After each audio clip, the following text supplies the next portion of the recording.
Muy buenas tardes a cada uno. Bendiciones, hermanos, hermanas, amigos. Que Dios los bendiga de una manera muy especial a cada uno de los que nos acompañan en esta hora. Como vemos, el día de hoy vamos a estar compartiendo el segundo capítulo del libro de Apocalipsis. Como vimos en el capítulo 1, mensaje de introducción, ahí habla de mensaje a 7 iglesias. Esos mensajes abarcan el capítulo 2 como el capítulo 3. Y en este día vamos a compartir el capítulo 2, que abarca las primeras 4 iglesias, aquí en Apocalipsis. El primero es Éfeso, el segundo Esmirna, el tercero Pérgamo y Thyatira. Antes de continuar, queremos dejar en claro, en primer lugar, estos mensajes no son para atacar ni condenar a ninguno. Luego, explicamos, estos mensajes a estas iglesias, en primer lugar, se usa literalmente para el tiempo que se estaba viviendo, en tiempos que se le dio la revelación a Juan. Estas iglesias existían y estos mensajes eran para cada uno de esas iglesias. Y usando la tipología, de igual manera, o sea, proféticamente, estos mensajes se verían reflejados en las iglesias conforme a los tiempos o a las generaciones como iba avanzando el tiempo. Así es que en este día vamos a ver lo que es el mensaje para las iglesias directamente en tiempos de Juan, el mensaje en forma simbólica o profética, pero también hay otra manera de usar estos mensajes, aplicándolo a nuestra propia vida. O sea, así como el mensaje es para una iglesia, puede ser para una persona directamente. Vamos a iniciar. Así es que ya ven, vamos a compartir el capítulo 2 del libro de Apocalipsis. El capítulo 2 del libro de Apocalipsis y vamos a empezar con la primera iglesia, que es la iglesia de Éfeso. Dice así: a la iglesia de Éfeso.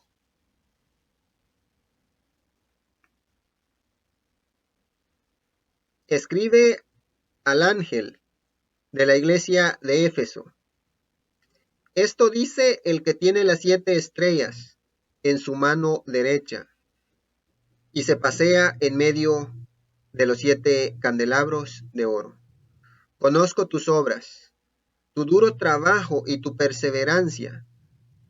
Sé que no puedes soportar a los malvados y que has puesto a prueba a los que dicen ser apóstoles, pero no lo son, y has descubierto que son falsos.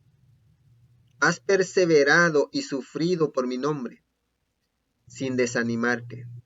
Sin embargo, tengo en tu contra que has abandonado tu primer amor. Recuerda de dónde has caído, arrepiéntete y vuelve a practicar las obras que hacías al principio. Si no te arrepientes, iré y quitaré de su lugar tu candelabro. Pero tienes a tu favor que aborreces las prácticas de los nicolaítas, las cuales yo también aborrezco. El que tenga oídos para oír lo que el Espíritu dice a las iglesias, Al que salga vencedor, le daré derecho a comer del árbol de la vida, que está en el paraíso de Dios. Dice la palabra de Dios, empezando a la iglesia de Éfeso.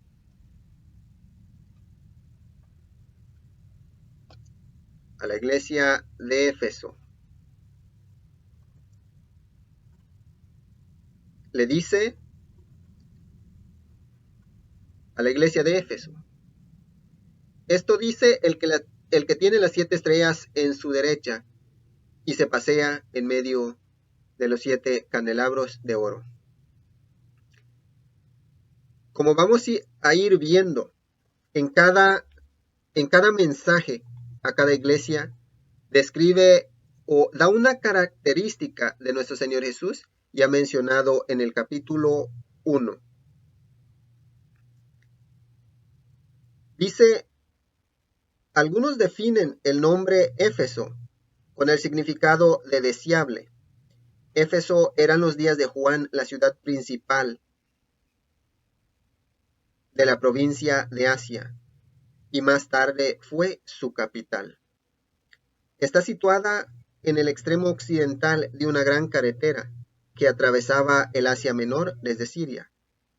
Esto y su ubicación con un puerto marítimo importante sobre el mar Egeo hacía de esta un centro comercial importante.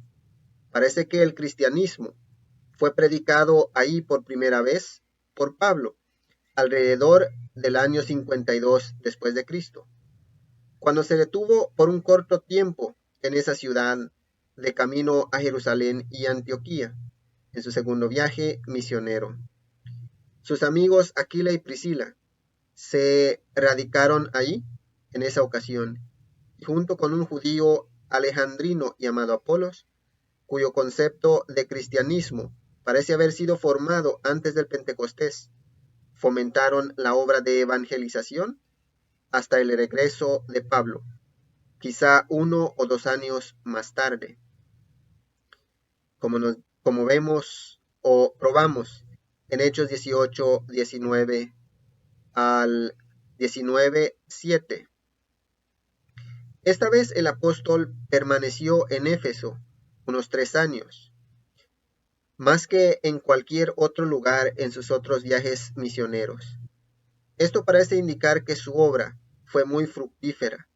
Lucas, su biógrafo, declara que todos los que habitaban en Asia, judíos y griegos, oyeron la palabra del Señor Jesús. Por lo tanto, es probable que durante ese tiempo fueron establecidos por lo menos algunas de las otras iglesias de Asia.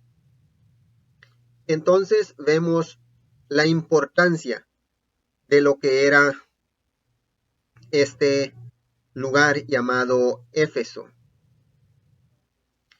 Dice que era un lugar bien importante.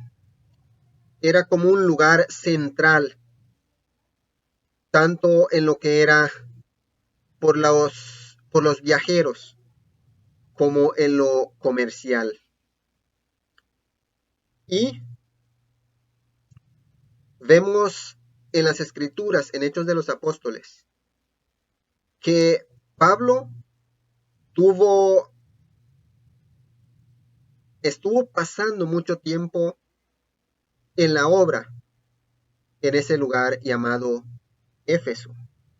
Después de su primer encarcelamiento en Roma, Pablo parece haber visitado nuevamente a Éfeso, quizá alrededor del año 64 después de Cristo, y dejó como encargado a Timoteo, como vemos en 1 de Timoteo 1:3.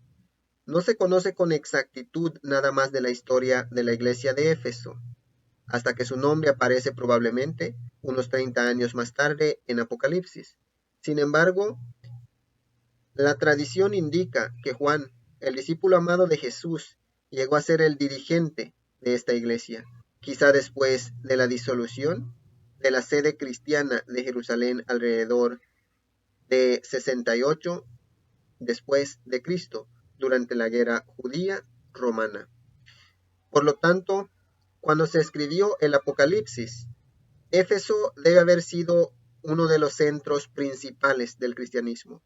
Era pues muy adecuado que el primer mensaje de Cristo por medio de Juan hubiera sido dirigido a esta iglesia. Su posición central en relación con el mundo cristiano general hace más comprensible el hecho de que su condición espiritual pudiese muy bien ser característica de toda la iglesia durante el periodo apostólico, periodo de la historia cristiana que se extiende aproximadamente hasta fines del siglo. Entonces, como vemos, según los historiadores, podemos ver de que la iglesia de Éfeso es la primera iglesia que menciona el Apocalipsis, el ángel o Juan. Entonces, eso quiere dar a entender que la situación que estaba viviendo Éfeso era la situación que se estaba viviendo o se viviría hasta el fin de la era apostólica. Ese es lo que es la iglesia, lo que fue la iglesia literalmente y también simbólicamente. Pero los dirigentes de la iglesia deben estar de manera especial bajo la protección y dirección de Cristo en la tarea que se les ha asignado. Son siempre sostenidos por el poder y la gracia de Dios. Debe notarse que la manera característica como Cristo se presenta a cada una de las iglesias proviene de la visión más amplia que Juan completó. Entonces, dice la palabra de Dios que se le lleve este mensaje a la iglesia de Éfeso. Pero cuando habla de nuestro Señor Jesús aquí en esta iglesia, dice claramente que anda en medio de los candelabros. Eso quiere dar a entender que nuestro Señor Jesús tiene un cuidado especial de su iglesia. Nuestro Señor Jesús tiene una relación directa con su iglesia. Y por tener esa relación directa con su iglesia, dice también, yo conozco tus obras. O sea, a cada una de las iglesias, Dios les dice, yo conozco tus obras. Eso quiere dar a entender que Dios conoce todo de nosotros. A Dios no se le puede esconder nada. Pero eso no debe de ser para atemorizarnos. Todo lo contrario, eso debe ser para fortalecer nuestra fe. Ya que por conocer nuestro Señor Jesús, las obras de cada uno, a la iglesia de Éfeso empieza, podríamos decir, halagándolo, reconociendo su duro trabajo y su perseverancia, o sea, su paciencia en la fidelidad a Dios. Y le dice, sé que no puedes soportar a los malvados y que has puesto a prueba a los que dicen ser apóstoles, pero no lo son. Has descubierto que son falsos. O sea, en esto consistía las obras primeras de Éfeso. Un trabajo duro y perseverante, un trabajo duro y con mucha paciencia.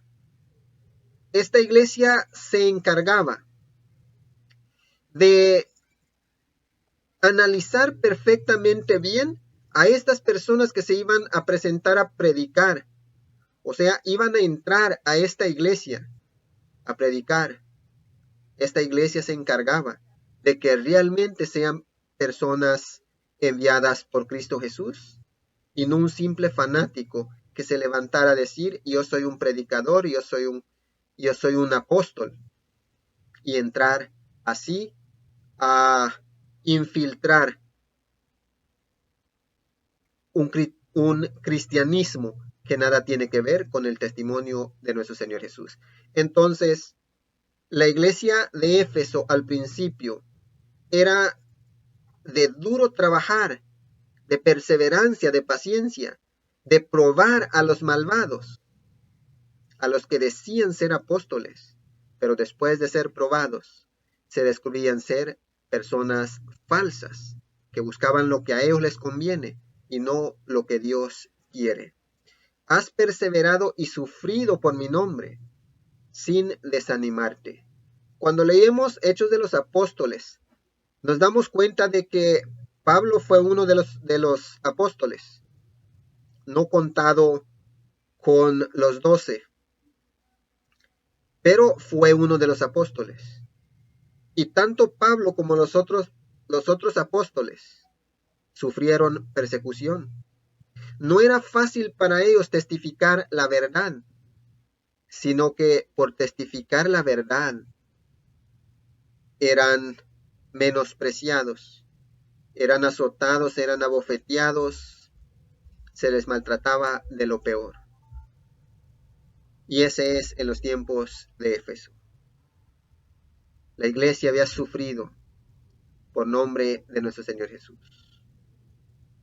y no se desanimaba. Pero ahora viene la otra parte. En primer lugar, vemos que nuestro Señor Jesús no es alguien de que va a venir y solo va a ver lo malo que hay en nosotros. Nuestro Señor Jesús no es así. Porque ya leímos. Primero le dice a Éfeso que lo felicita por su duro trabajo, por su perseverancia, porque está probando a los que vienen a predicar diciendo nosotros somos apóstoles, y los halla falsos y los expulsa inmediatamente de su congregación. Ha perseverado y ha sufrido la persecución, el menosprecio por causa de nuestro Señor Jesús y no se ha desanimado. Pero ahora viene la parte negativa. O sea, avanza el tiempo y ahora como que ya están bajando la guardia. Sin embargo, tengo en tu contra que has abandonado tu primer amor. O sea, lo que ya hemos leído anteriormente ya se ha dejado atrás. O sea, el duro trabajo, la perseverancia, la paciencia, el probar a los apóstoles, a los falsos predicadores, ahora ya no lo están haciendo. Han dejado su primer amor. Recuerda de dónde has caído, arrepiéntete y vuelve a practicar las obras que hacías al principio. O sea, ahora son tolerantes, pero nuestro Señor Jesús les dice, recuerden sus primeras obras, el duro trabajo, la perseverancia, cómo probaban a los que decían ser apóstoles y vuelvan a ese mismo estilo, porque es el que amo y el que espero de ustedes. Pero le dice, esta es la advertencia, si no te arrepientes, iré y quitaré de su lugar tu candelabro. Y una cosa más que a Dios le agrada de esta iglesia.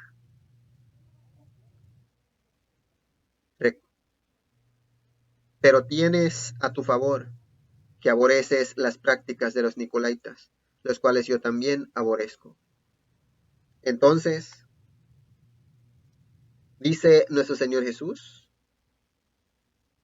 hay una cosa más por el cual quiero felicitarte, que tú también aborreces a los nicolaitas y sus obras.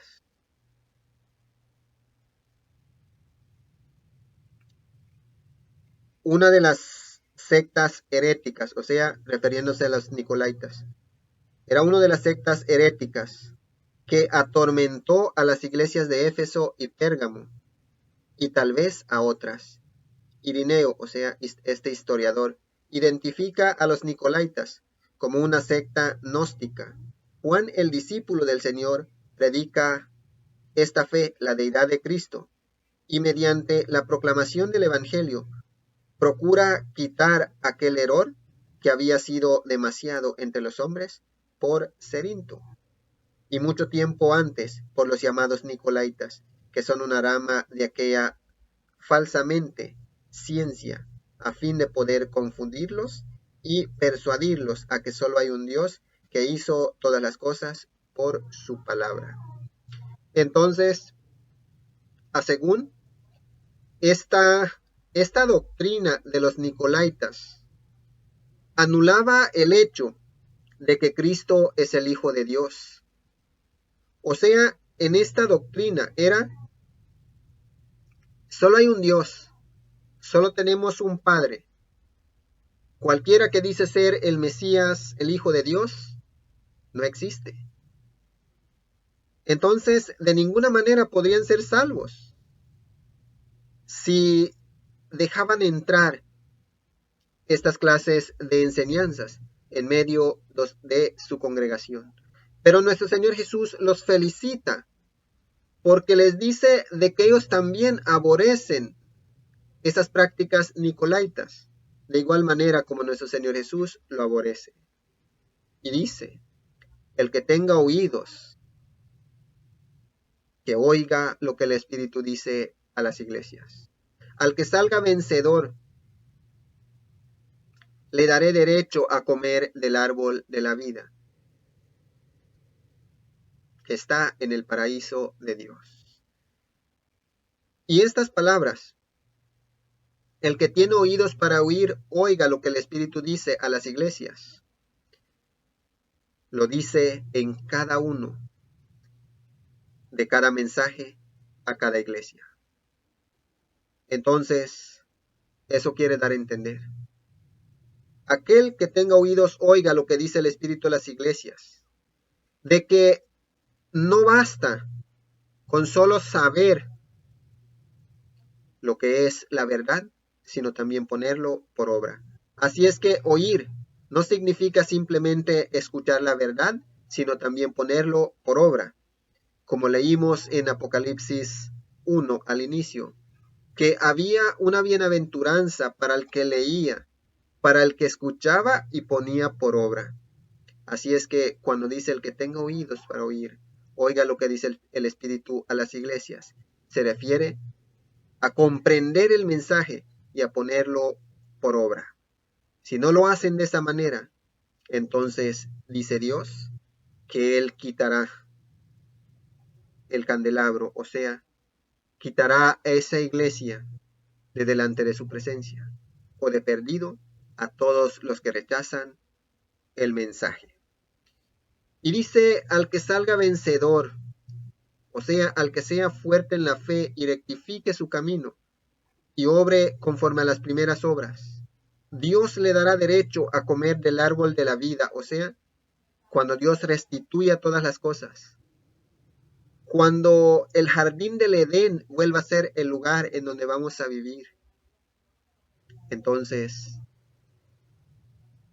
simbólicamente, se estará comiendo del árbol de vida, o sea, se vivirá por una eternidad. Ese es el mensaje a la iglesia de Éfeso.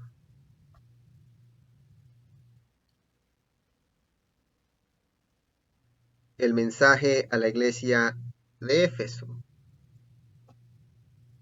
Vemos de que la iglesia de Éfeso al principio había sido fiel a las enseñanzas de Cristo, pero al pasar el tiempo se fue acomodando más a las costumbres que a lo que es las enseñanzas de Cristo. Pero Dios lo reprende a volver, o lo llama, o lo exhorta a que vuelva. Ahora el mensaje a la iglesia de Esmirna. Dice así: escribe al ángel de la iglesia de Esmirna. Esto dice el primero y el último, el que murió y volvió a vivir. Conozco tu sufrimiento y tu pobreza. Sin embargo, eres rico. Sé cómo te calumnian los que dicen ser judíos, pero que en realidad no son más que una sinagoga de Satanás. No tengas miedo de lo que estás por sufrir. Te advierto que algunos de ustedes el diablo los meterá en la cárcel para ponerlos a prueba, y sufrirán persecución durante 10 días. Sé fiel hasta la muerte, y yo te daré la corona de la vida. El que tenga oídos, que oiga lo que el Espíritu dice a las iglesias. El que salga vencedor no sufrirá daño alguno de la segunda muerte. Entonces, dice la palabra de Dios, el mensaje a Esmirna. Primero, conozco tus sufrimientos y tu pobreza. Sin embargo, eres rico. Sé cómo te calumnian los que dicen ser judíos, pero que en realidad no son más que una sinagoga de Satanás. Durante mucho tiempo se creyó que este nombre derivaba de Murón, el nombre de una goma aromática que se extraía del árbol arábigo, balsamoderón. Mira, esta goma se usaba para embalsamar a los muertos. Como medicina, era un ungüento o bálsamo, y también se quemaba como incienso, como vemos en Mateo 2:11. Los eruditos se inclinan ahora a opinar que este nombre deriva de Samorna, una diosa de Anatolia, que era adorada en Esmirna, acerca de la antigua ciudad de Esmirna. No hay registro de cuándo ni durante el ministerio de quién se estableció la iglesia de Esmirna. Esta iglesia no es mencionada en ningún otro lugar de las Escrituras. El periodo histórico correspondiente a la iglesia de Esmirna puede considerarse que se comienza a fines del siglo I, el año 100 después de Cristo, y continúa aproximadamente hasta el año 313 después de Cristo, cuando el emperador Constantino favoreció la causa de la iglesia. Entonces, dice la palabra de Dios,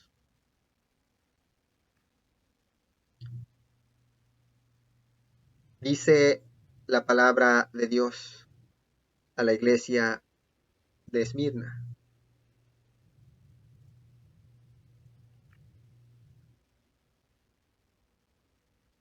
Conozco tus sufrimientos y tu pobreza, sin embargo eres rico. Sé cómo te calumnian los que dicen ser judíos, que en realidad no son más que una sinagoga de Satanás. Entonces, primero, se dice que esta iglesia de Esmirna, en lo literal, fue lo que se describe. Fue una iglesia de quien se levantaban muchas calumnias. Y los calumniadores, como vemos en tiempos de Pablo, eran los que decían ser judíos. O sea, ser un judío en ese tiempo representa ser un cristiano en el contexto de este tiempo. Pero dice que a pesar de que ellos decían, nosotros somos judíos, nosotros somos el pueblo de Dios, no eran más que una sinagoga de Satanás. Porque al final la obra que ellos estaban haciendo no era para Dios, sino para Satanás. Ya que si se trata de Dios, Dios jamás va a calumniar a su propia iglesia. Pero eso es lo que estaban haciendo los judíos en ese tiempo. Pero algunos sugieren el año 23 después de Cristo, o sea, en lo que es el cumplimiento profético, según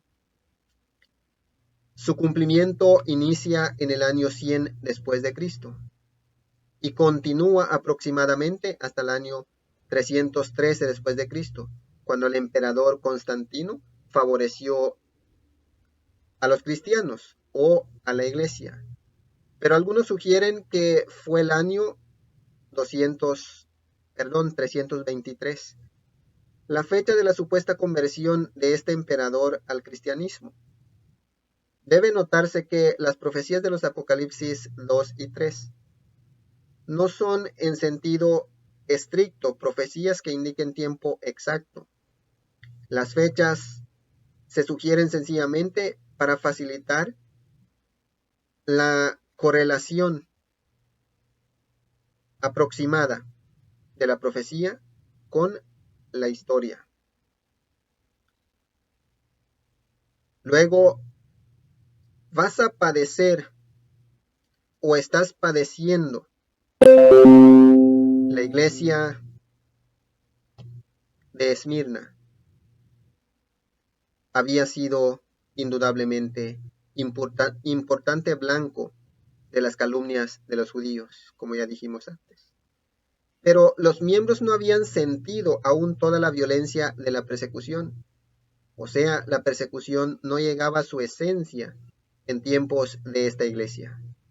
Sin embargo, esos cristianos sin duda conocían la persecución que ya había azotado otros lugares y tuvieron que haber pensado en que les sobrevendrían dificultades futuras. O sea, no era un misterio de la persecución en ese tiempo.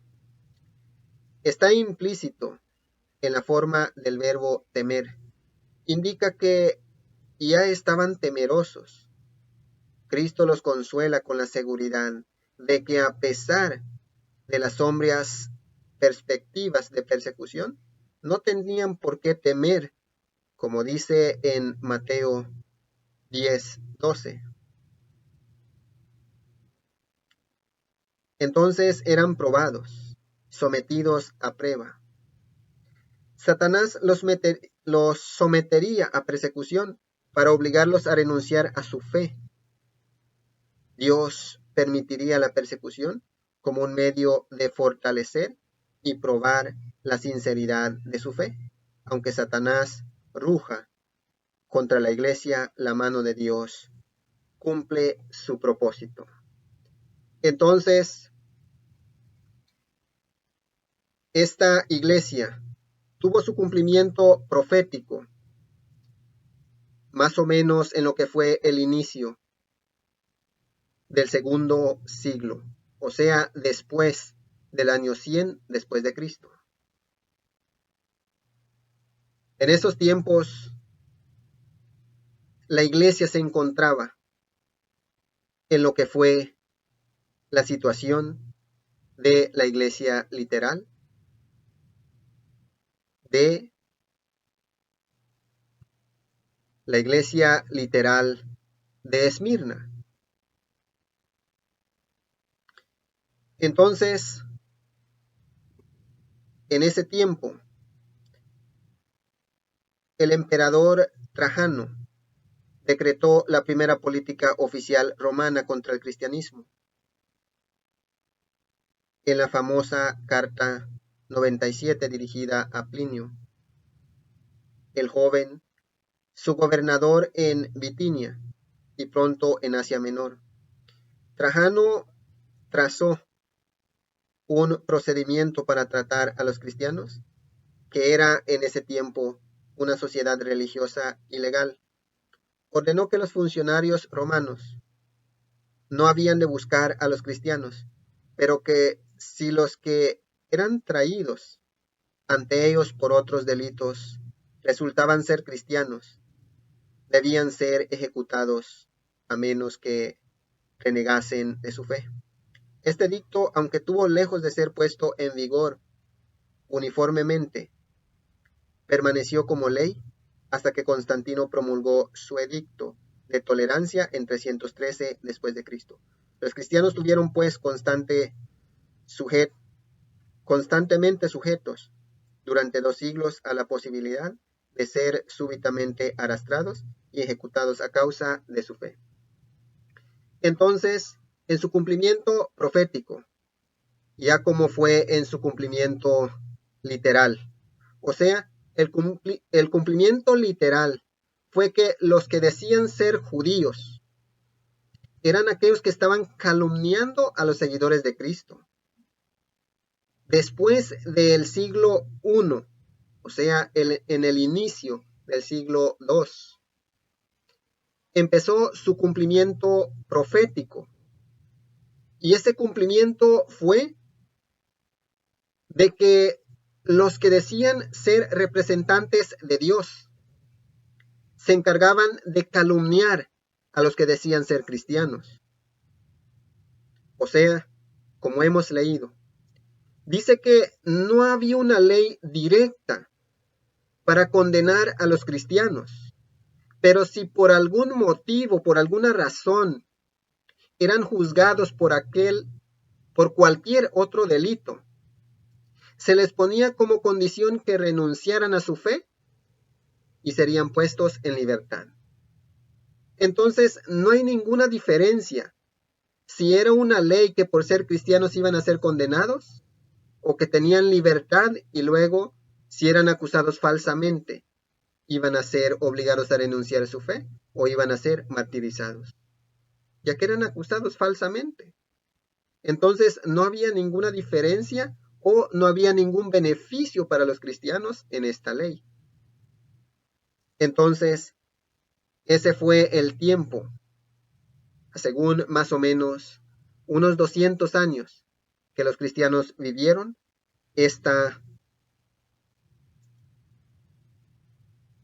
experiencia, la experiencia de la iglesia de Esmirna.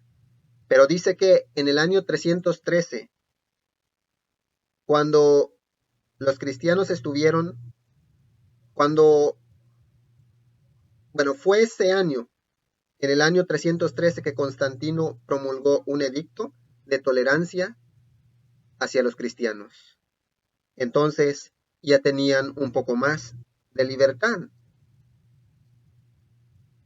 Ahora dice también la palabra de Dios: no tengas miedo de lo que estás por sufrir.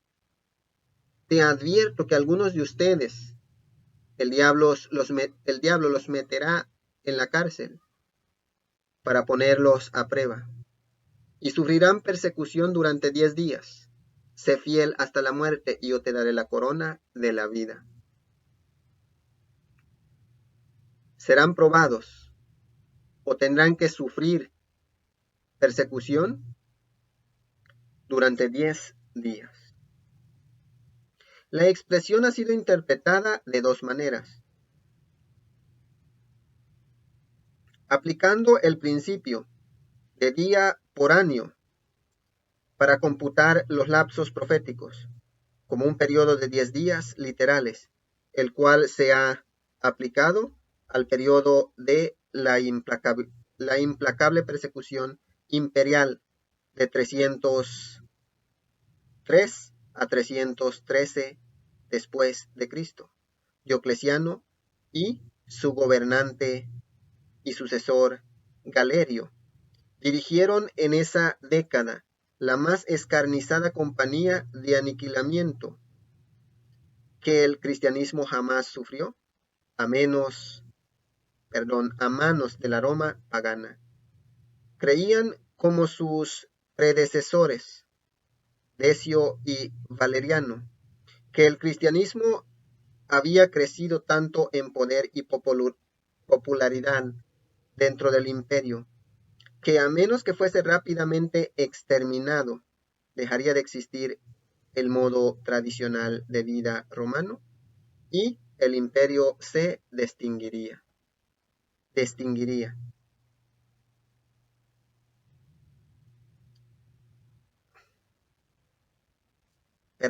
desintegraría.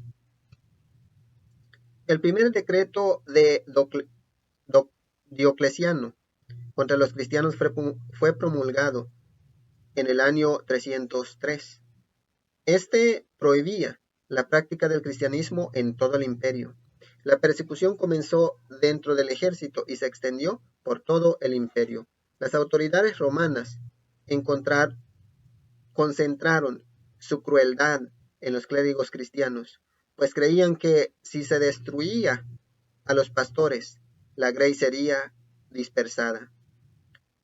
Los horrores de esta persecución son descritos vívidamente por el historiador eclesiástico Teodoreto, Historia Eclesiástica 1:6, quien describe la reunión de los obispos de la Iglesia en el concilio de Nicea, varios años después del fin de la persecución, en el año más o menos por el año 325 después de Cristo. Algunos asistieron sin ojos, otros sin brazos, porque les habían sido arrancados, otros con el cuerpo terriblemente mutilado en diferentes formas. Por supuesto, muchos no sobrevivieron a este sombrío tiempo de aflicción.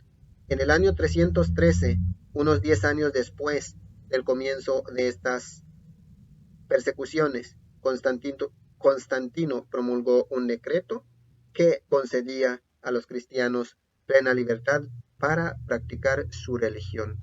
Entonces, así se cumple, tomando lo que es el principio profético de día por años, o sea, 10 días, 10 años. Pero luego también está la otra manera de interpretación, que es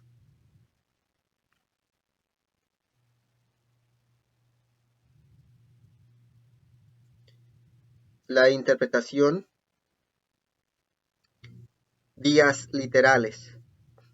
Pero otros piensan que no es del todo seguro que los 10 días representen un tiempo profético, y lo explican así: lo que va a padecer el diablo, la cárcel y la muerte, sin duda son literales.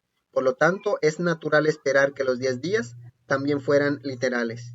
En este caso, el número 10 podría considerarse como un número global, o sea, un número redondo o un número completo. Así es que si se interpreta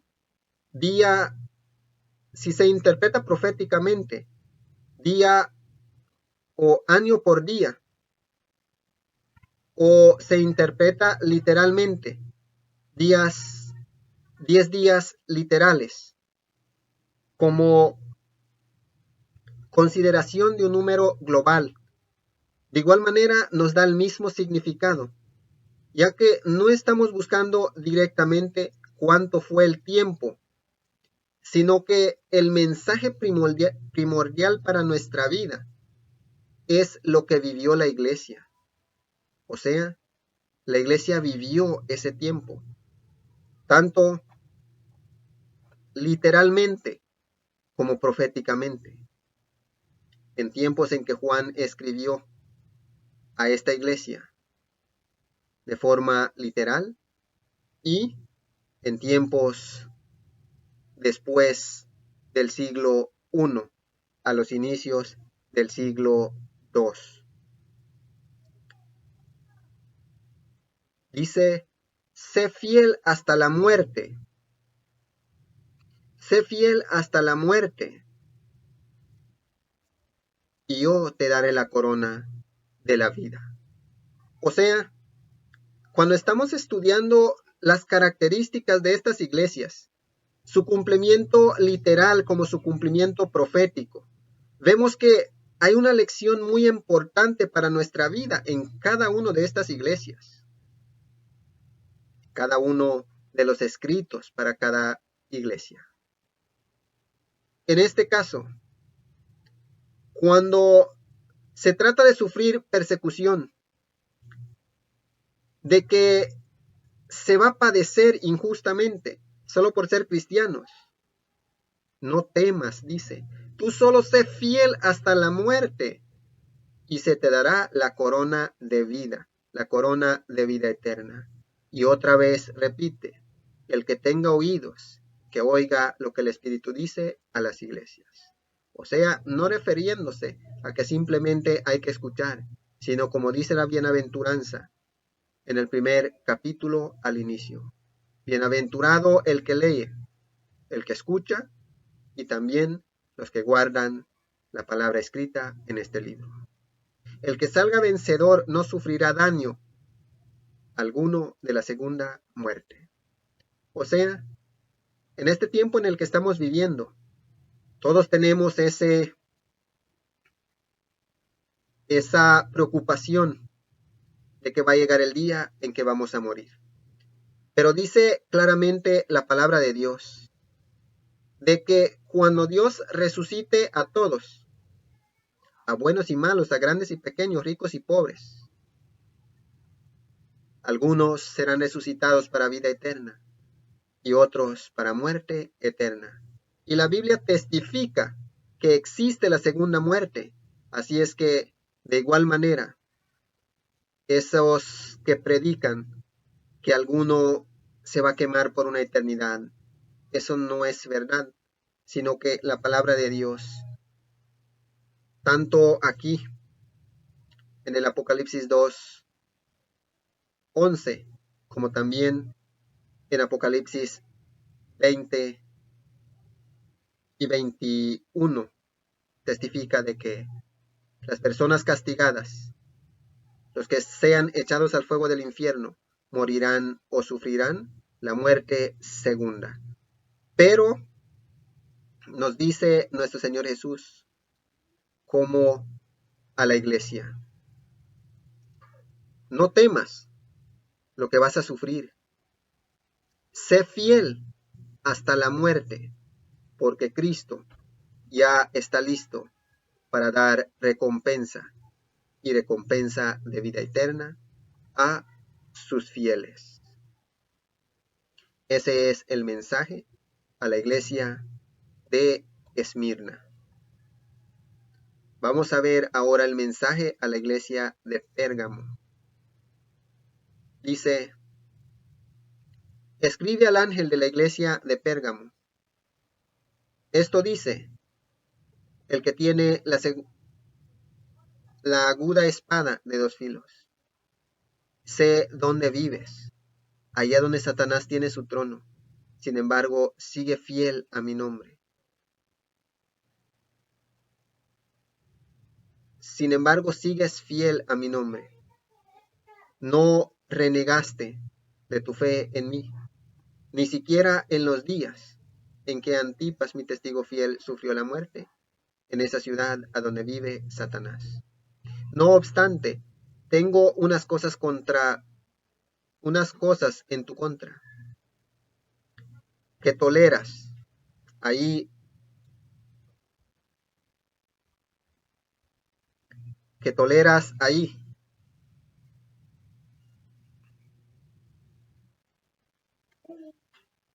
Empieza primero con lo que es el halago y después lo que hay que cambiar. No obstante, tengo algunas cosas en tu contra, que toleras ahí a los que se aferran a la doctrina de Balaam, el que aconsejó a Balac a poner tropiezo a los israelitas, incitándolos a comer alimentos sacrificados a los ídolos y a cometer inmoralidades sexuales. Toleras así mismo a los que sostienen la doctrina de los Nicolaitas. Por lo tanto, arrepiéntete, de otra manera iré pronto a ti para pelear contra ellos con la espada que sale de mi boca. El que tenga oídos, que oiga lo que el Espíritu dice a las iglesias. Al que salga vencedor le daré del maná escondido, y le daré también una piedrecita blanca, en la que está escrito un nombre nuevo, que solo conoce el que lo recibe. Apocalipsis 2:12-17. Este es el mensaje a la iglesia de Pérgamo. Dice, se le dice a la iglesia de Pérgamo? Primero, como a Éfeso, o sea, un halago. Estás habitando en un lugar en donde abunda tanto la maldad. O sea, eso representa la habitación o el trono de Satanás. O sea, Satanás es quien gobierna en ese lugar. Pero a pesar de que es así, tú sigues fiel a mi nombre. No renegaste a tu fe, no renunciaste a tu fe. Ni siquiera en los días en que Antipas, mi testigo fiel, sufrió la muerte. Esta ciudad fue la capital de la provincia romana de Asia durante 2 siglos, después de que Atalo III, su último rey, la legó junto con el reino de Pérgamo a Roma en el año 133 a.C. La ciudad de Pérgamo había sido desde principios del siglo III a.C. uno de los centros principales de la vida cultural e intelectual del mundo helenístico, aunque en el tiempo de Juan, Éfeso comenzaba a superarla como ciudad principal de Asia. Pérgamo continuó reteniendo en buena medida su importancia anterior. Las dos ciudades habían competido mucho tiempo por ese honor. El significado del nombre Pérgamo es incierto, pero parece provenir de ciudadela o acrópolis, el estado característico de la iglesia durante el periodo de Pérgamo fue de ensalzamiento. Después de ser considerado como una secta proscrita y perseguida, surgió a la popularidad y al poder. Pérgamo se distinguió en el año 29 a.C. por ser la sede del primer culto rendido en vida a un emperador. Se edificó un templo y fue dedicado a la adoración conjunta de la diosa Roma, personificación del espíritu del imperio, y al emperador Augusto. En los días en que Juan escribió estas palabras, los cristianos sufrían intensas persecuciones por negarse a adorar al emperador dominicano, quien insistía en ser adorado como Señor y Dios. Pérgamo era también la capital religiosa de Asia Menor, el centro de las religiones de misterio, y tenía muchos templos paganos. Su designación como el lugar en donde está el trono de Satanás resultaba pues muy apropiado. Entonces, ese era Pérgamo, un lugar en donde aún el emperador se hacía a él mismo un dios y exigía adoración para él. Entonces, el gobernador representa a lo que es aquel que se sienta en el trono o a Satanás. Por la persona de ese gobernador, Satanás era quien gobernaba en Pérgamo. El periodo de la historia de la iglesia correspondiente a Pérgamo puede considerarse que comienza alrededor del tiempo en que el emperador Constantino favoreció la causa de la iglesia en el año 313 después de Cristo, o en el de su aparente conversión en 323 y termina en 538. Durante este periodo fue cuando el papado consolidó su posición como cabeza religiosa y política de la Europa occidental, y Satanás estableció su trono dentro de la iglesia cristiana. El papado era y es una combinación maestra de paganismo con cristianismo. Este periodo bien puede llamarse la era de la popularidad. Y para los que tienen duda de lo que estamos leyendo ahora, mientras avanzamos estudiando este libro de Apocalipsis, conforme a lo que es las historias de los testimonios reales, vamos a ver que todo esto es una realidad. Como dijimos, aquí no estamos para ofender ni condenar a ninguno. Simplemente lo que sucedió es lo que nos interesa, porque esas cosas no dejaron y no dejarán de suceder en este mundo.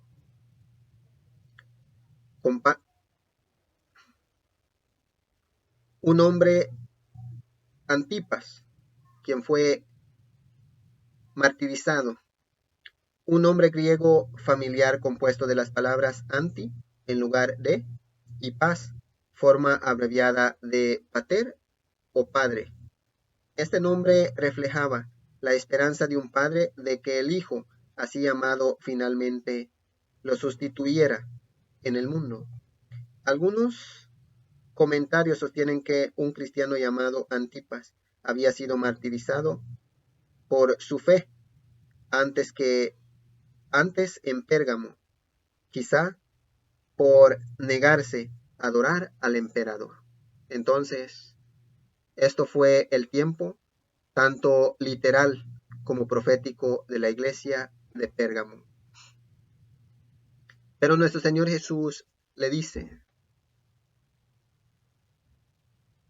has sido fiel en todo esto, aun cuando Satanás es el que dirige completamente en medio de todo. Tú andas por ese lugar, pero eres fiel con todo. Pero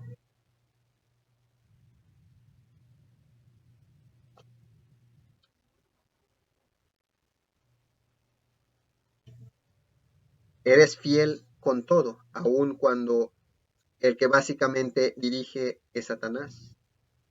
Pero ese es el halago.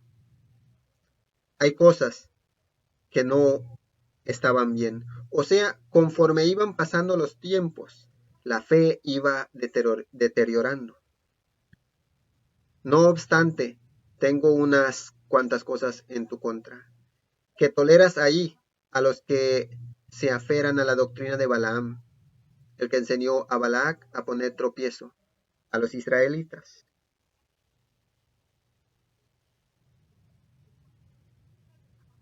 incitándolos a comer alimentos sacrificados a los ídolos y a cometer inmoralidades sexuales. La analogía con Balaam sugiere que en Pérgamo habían personas cuyo propósito era dividir y arruinar a la iglesia, fomentando prácticas que eran prohibidas para los cristianos. Balaam fomentó sus intereses personales, no los del pueblo de Dios. Ese fue Balaam. Él estaba interesado en lo que a él le convenía y no lo que al pueblo de Dios le convenía o a lo que Dios esperaba de su pueblo. Por lo tanto, arrepiéntete, o sea, un llamado de misericordia todavía para esta iglesia. Arrepiéntete. De otra manera, iré por tanto a ti para pelear contra ellos con la espada que sale de mi boca. O sea, la espada significa juicio. Como estos mensajes son enviados a los ángeles, o sea, a los ancianos o representantes o dirigentes de estas iglesias, le dice: tú encárgate de que estas personas que no andan conforme a las doctrinas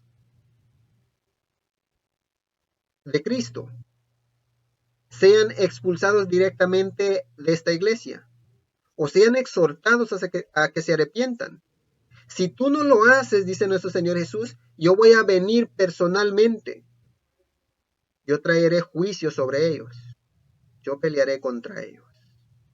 Yo traeré juicio contra ellos. Así es que, si ese es el estado de la iglesia, exige un reavivamiento inmediatamente. O sea, estaban no solo comiendo comidas sacrificadas a los ídolos, sino también inmoralidades sexuales estaban cometiendo en esa iglesia. Y nuestro Señor Jesús deseaba que eso fuera corregido inmediatamente, porque todavía les alcanzaba para ellos la misericordia. Y vuelve a repetir a esta iglesia de igual manera: el que tenga oídos, que oiga lo que el Espíritu dice a las iglesias. Al que salga vencedor le daré del maná escondido, y le daré también una piedrecita blanca, en la que está escrito un nombre nuevo, que solo conoce el que lo recibe. Entonces, el renacimiento espiritual, o sea, un hombre nuevo, representa el renacimiento espiritual, y la transformación del carácter solo pueden ser entendidos por las personas que lo han experimentado. Cuando la Biblia habla de un nombre, básicamente se refiere a lo que es el carácter.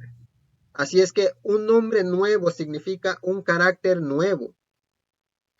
Y los únicos que pueden conocer ese carácter solo son aquellos que se han dejado renuevarse y vivir como una nueva criatura en Cristo Jesús. Y esos son los que estarán delante de la presencia de Cristo y de nuestro Padre Celestial por una eternidad. Así es que nos es necesario meditar en esto,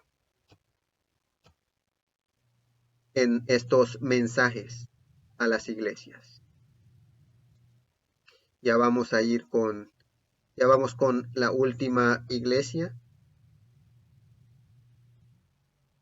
Ya vamos con la última iglesia, que es la iglesia de Thyatira. Vamos a ver qué le dice nuestro Señor Jesús a esta iglesia. Esto dice el Hijo de Dios, el que tiene ojos que resplandecen como llamas de fuego y pies que parece bronce de rojo vivo. Conozco tus obras, tu amor y tu fe, tu servicio y tu perseverancia, y sé que tus últimas obras son más abundantes que las primeras.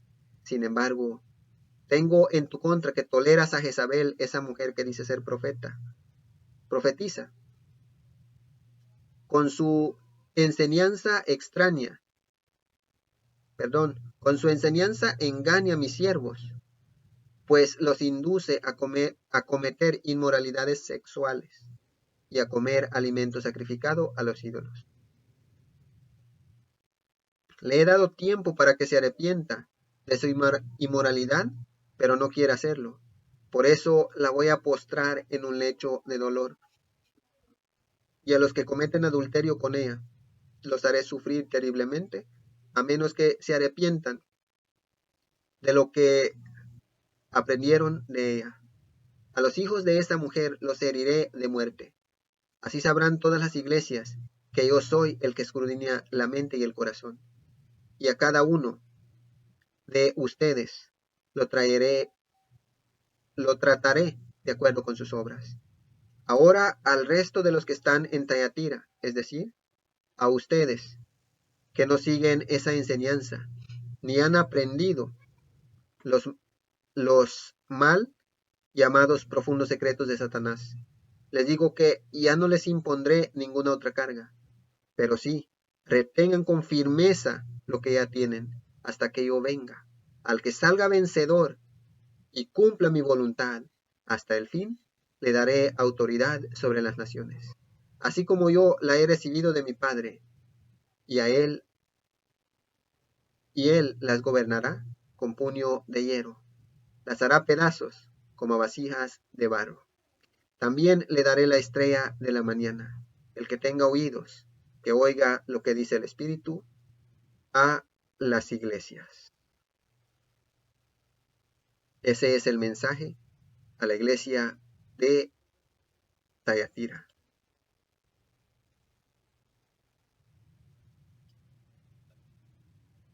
El origen y significado de este nombre son inciertos. Algunos han sugerido que Thyatira significa dulce sabor de trabajo, tal vez teniendo en cuenta las obras de la iglesia expuesta en Apocalipsis 2:19, aunque menos notable que las otras 6 ciudades mencionadas. Sin embargo, la antigua Thyatira se distinguía por el número y la variedad de las artes y los oficios que ahí florecían. Entre ellos, evidentemente, se destacaba el teñido de telas. Los cristianos de Thyatira, sin duda, se ocupaban principalmente en los oficios de la ciudad. Entonces, dice que Dios, nuestro Señor Jesús, le dice: yo conozco tus obras, conozco tu fe, conozco tu amor y tu fe, tu servicio y tu perseverancia o tu paciencia, y sé que tus últimas obras son más abundantes que las primeras. O sea, eran personas que de alguna manera demostraban su amor conforme a la fe con el que vivían. Vivían completamente en todo lo que habían aprendido. Pero tristemente dice que también nuestro Señor Jesús tenía en su contra, que toleraba a esa mujer llamada Jezabel. O sea,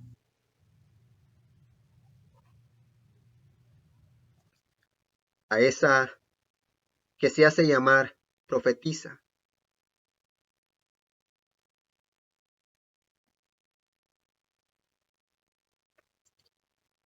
Y eso no era agradable a los ojos de nuestro Señor Jesús.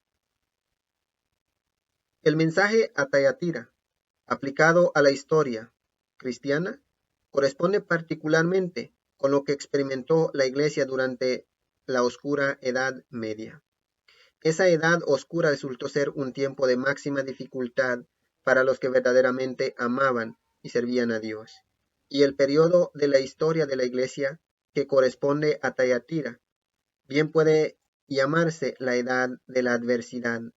Debido a la persecución, la llama de la verdad vaciló y casi se apagó. Algunas tendencias que comenzaron en periodos anteriores llegaron a predominar durante esa edad oscura. Como las escrituras no estaban al alcance de todos los cristianos, en su lugar se ensalzó la tradición. Se llegó a considerar las obras como un medio para alcanzar la salvación. Un falso sacerdocio humano oscureció el verdadero sacerdocio divino de Cristo. Tristemente, eso fue lo que sucedió en forma profética. O sea, literalmente, esta iglesia, la iglesia de Thyatira, era una iglesia que amaba, y su amor era la expresión de su fe y su servicio con paciencia delante de Dios, delante de nuestro Señor Jesús. Pero tristemente llegó el momento en que se infiltró esta representada como Jezabel.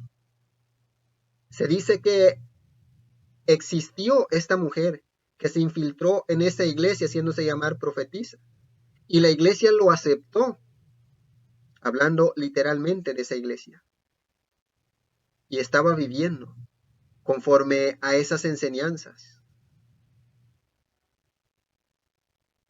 Esas enseñanzas de que la inmoralidad sexual era algo normal, comer alimentos sacrificados a los ídolos era algo normal, y tristemente el cristianismo lo estaba adoptando. Y a según el cumplimiento profético de esto fue en el tiempo de la Edad Media. No habían escrituras como en tiempos de la iglesia de Thyatira literalmente. No habían escrituras, ni en el cumplimiento profético. Entonces, cuando venía esta persona y decía, esto es lo que Dios quiere que se haga, o Dios permite que esto se haga, ellos decían, pues si está predicando a Dios, entonces todo está bien. Pero tristemente no era así. Un falso sacerdocio humano, ya sabemos, en tiempos de la Edad Media, cuando dominaba el papado, cuando aquellos que se hacían llamar padres decían, ven, confiésame tus pecados, porque yo soy vicario de Cristo, confiésame tus pecados a mí, y yo te voy a perdonar en lugar de Cristo. Es la realidad. Fue el tiempo en que se cumplió proféticamente el estado de esta iglesia de Thyatira.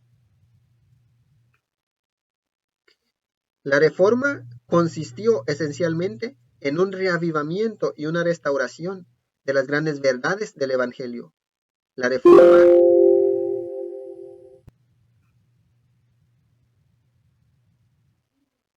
vamos a movernos un poquito de aquí.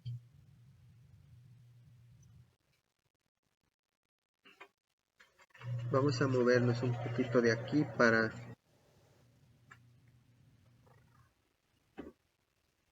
Entonces, dice el historiador que en el tiempo del cumplimiento profético de esta iglesia de Thyatira, se levantó este falso sacerdocio que en lugar de Cristo decían, nosotros perdonamos tus pecados porque nosotros somos igual que Dios o tenemos autoridad de parte de Dios.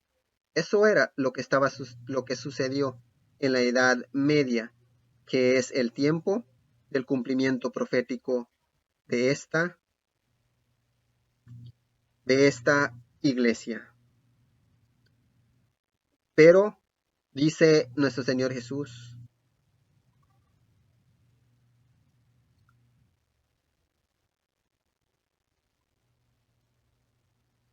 por eso, refiriéndose a Jezabel, a la mujer, literalmente primero, por eso la voy a postrar en un lecho de dolor.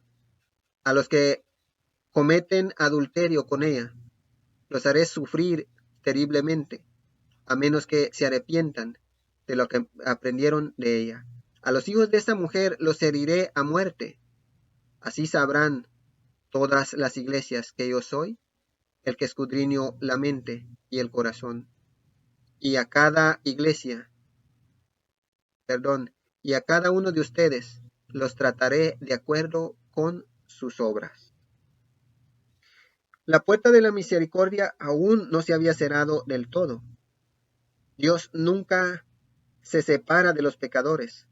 Son estos los que se apartan de Él, las obras de ella.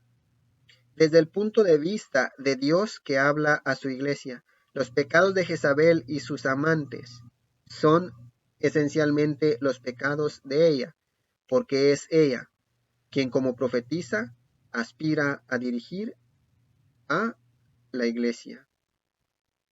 Los hijos de Jezabel, que también llevan el castigo.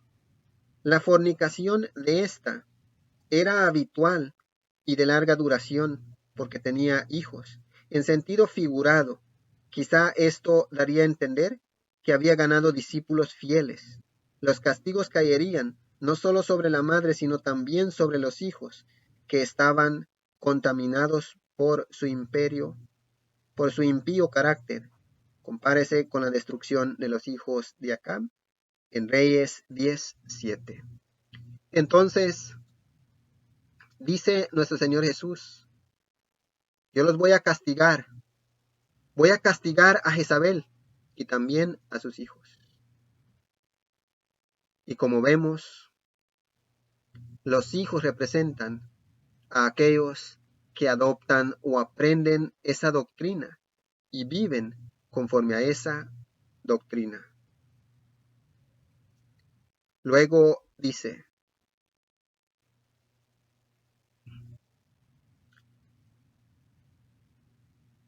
ahora al resto de los que están en Thyatira, es decir, a ustedes, que no siguen esa enseñanza, ni han aprendido el mal llamado profundo secreto de Satanás, les digo que ya no os impondré ninguna otra carga.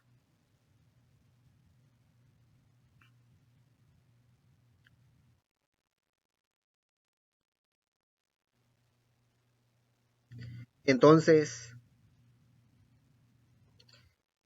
los creyentes leales de Thyatira, históricamente, se refiere a pequeños grupos que a través de la Edad Media procuraron permanecer fieles al cristianismo apostólico.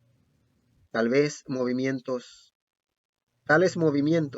tuvieron dentro y fuera de la estructura de la Iglesia Católica.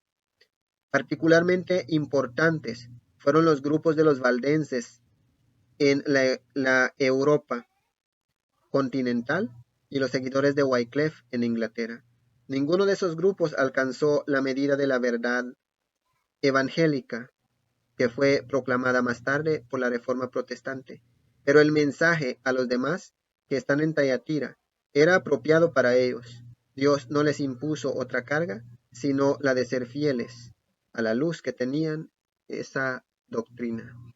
Entonces, así como en la iglesia literal de Thyatira, no tenían escrituras para comprobar las cosas que se les enseñaba.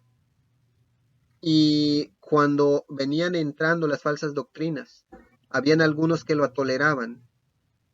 Dice que de igual manera en la era oscura, en tiempos que dirigió o gobernó la Iglesia Católica Romana, esas personas no tenían una Biblia para leer y llegar a una reforma completa, pero Dios no les está exigiendo más de lo que se les ha enseñado o más del conocimiento que tienen. Simplemente que retuvieran lo que ya habían aprendido y eso les era suficiente para ser salvos. La esperanza bienaventurada de la pronta venida de Cristo siempre ha sido el sostén de los cristianos en la aflicción. Cristo no dice necesariamente que vendría durante la vida de los miembros de la iglesia literal de Thyatira, ni tampoco durante el periodo de la historia de la iglesia correspondiente a Thyatira, pero de que vendrá nuestro Señor Jesús, vendrá. Al que salga vencedor y cumpla mi voluntad hasta el fin, le daré autoridad sobre las naciones, así como yo la he recibido de mi Padre, y él las gobernará con puño de hierro, las hará pedazos como vasijas de barro. También le daré la estrella de la mañana. El que tenga oídos para oír, oiga lo que dice el Espíritu a las iglesias. Nuestro Señor Jesús hoy nos está hablando a cada uno de nosotros. Éfeso fue un lugar en donde se le fue fiel a Dios, pero poco a poco iba disminuyendo. Quizá cuando se morían los más ancianos y quedaban los jóvenes, iba disminuyendo, deteriorando la fe. Y luego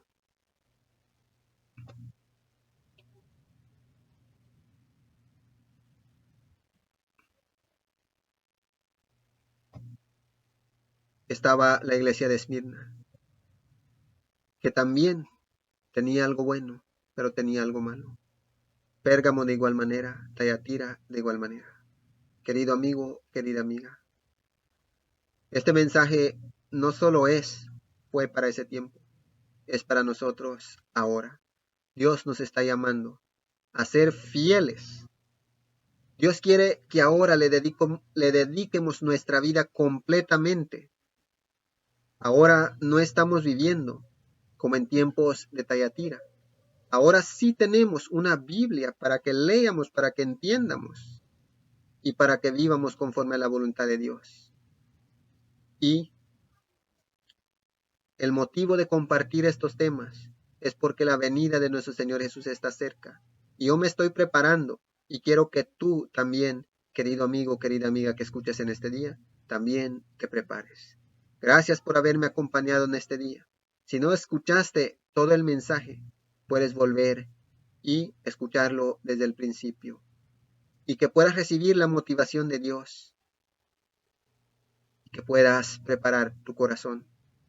Porque tiempos difíciles están cerca. Pero Dios ha prometido que Él anda en medio de su iglesia. Él tiene cuidado. Conoce nuestras obras, tanto buenas como malas. Nos reprocha, pero nos muestra nuestro error para corregir nuestra vida, porque hoy quiere salvarnos a nosotros de igual manera. Espero en Dios que este mensaje sea de bendición para cada uno que ha escuchado en este día. Que el amor, la gracia, la paz, la misericordia y toda bondad de parte de nuestro Padre Dios el Todopoderoso sea con cada uno que ha escuchado en este día, en el nombre de nuestro Señor Jesús. Gracias por su tiempo.